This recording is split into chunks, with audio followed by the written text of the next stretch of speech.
Lalu apa ya bahaya dan dampak ketika seseorang itu mempertahankan tradisi yang bertentangan dengan syariat? Yang pertama, ketika seseorang itu fanatik terhadap tradisinya, maka mereka akan menolak kebenaran. Ketika kita sampaikan nasihat, ini keliru, ini menyimpang, ini terpesong dari sunnahnya Nabi, mereka mengatakan, ini kan cuma adat, ini kan cuma tradisi. Kami hanya melestarikan apa yang kami dapati dari nenek moyang kami. Makanya Allah menyinggung mereka, mencela mereka. Allah mengatakan, sesungguhnya kami mendapati nenek moyang kami berada di atasnya. Ya kami ikuti gitu. Ini adalah bentuk celaan dari Allah Subhanahu wa taala untuk orang yang mengikuti adat, fanatik kepada adat. Sehingga ketika dinasihati bahwa itu keliru, mereka justru berkilah, membuat alasan, ya, membuat pembenaran, gitu kan. Ya, sehingga orang akan fanatik terhadap tradisinya. Dan yang lebih parah, ketika seseorang itu terlalu fanatik terhadap tradisinya, mereka itu akan mudah terjatuh di dalam kesyirikan. Karena kesyirikan itu bermula dari tradisi. Misalnya kaum Nabi Nuh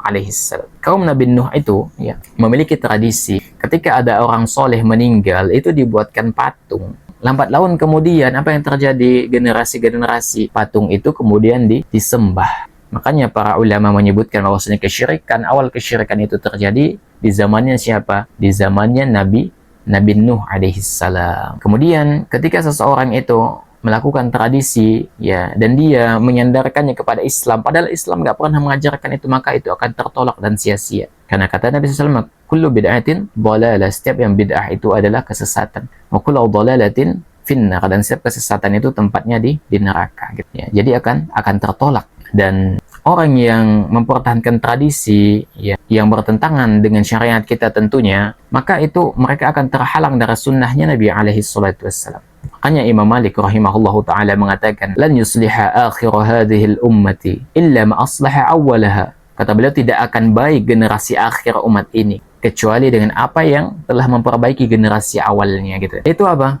Mentauhidkan Allah Subhanahu wa ta'ala. Dulu para sahabat itu mereka melakukan kesyirikan. Mereka memutus tali silaturahim, mengubur bayi perempuan hidup-hidup, kemudian minum minuman keras. Tapi setelah tauhid datang kepada mereka, masuk ke dalam hati mereka, kehidupan mereka itu berubah 360 derajat. Dari yang suka memutus silaturahim, jadi yang paling mudah menyambung silaturahim. Dari yang dulunya paling jelek dengan tetangga, menjadi orang yang paling baik dengan tetangga. Dulu paling keras perangainya, menjadi paling lembut perangainya. Itu adalah perbaikan karena mereka mentauhidkan Allah Subhanahu wa ta'ala. Oleh karena itu kata Imam Malik, tidak akan baik generasi ini, generasi akhir umat ini, kecuali dengan apa yang telah memperbaiki generasi awalnya. Apa? Mentauhidkan Allah Subhanahu wa ta'ala. Karena kalau kita kembali kepada tauhid, maka akan terjadi ya, Allah Subhanahu wa ta'ala akan memperbaiki kondisi kita, akan memperbaiki kondisi kita. Dan ya tidak semua tradisi itu harus ditinggalkan.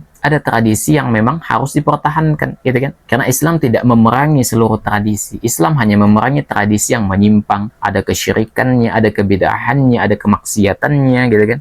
Menyelisih sunnahnya Nabi alaihi salatu wassalam. Oleh karena itu, ya tradisi yang layak untuk dipertahankan diantaranya itu adalah tradisi yang tidak mengandung kesyirikan, tradisi yang tidak mengandung kebid'ahan, tidak mengandung kemaksiatan, tidak menyerupai ritual agama lain, dan dia membawa manfaat bagi masyarakat,